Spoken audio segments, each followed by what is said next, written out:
David Becker has shown us that an increase in pasture harvest improves profit. Rob, how would you increase your pasture harvest on your farm? So to increase pasture harvest, the first thing I would do is look seriously at my management. And if I could improve my management, it comes for free. I'm not asking you to buy a tractor or anything like that.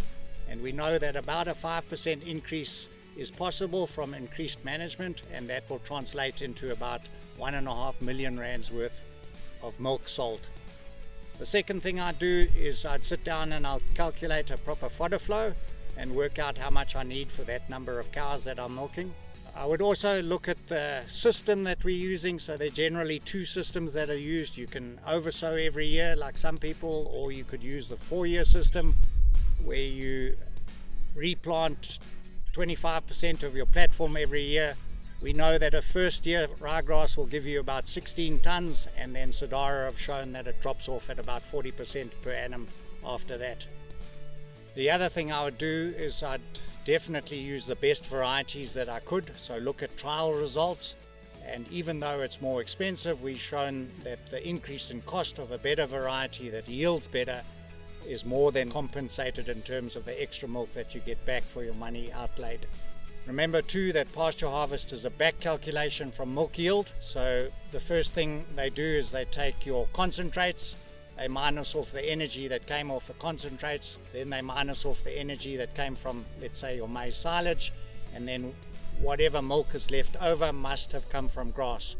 So Rob, you're asking farmers to be mad. MAD, meticulous attention to detail. We're standing here on Matt Turner's farm, Clavelli, and it reminds me of David Becker's discussion on how pasture as a percent of the diet influences return on capital. Rob, can you tell us how you would manipulate the grass in the diet? So probably the first thing you need to do is to balance your concentrates with the amount of grass that's available. So use concentrates as an accelerator pedal. If you've got lots of grass, back off on the concentrates and your cows will immediately take in more grass. So remember the 3 grazing rules. Rule 1, graze at the correct stage, go in at the right height and the right leaf stage. Rule 2 is leave the same residual. So you must be consistent, whether you choose a residual of 1500 or 1/8, take your cows out at the same residual every time. And then rule 3 is repeat 1 and 2.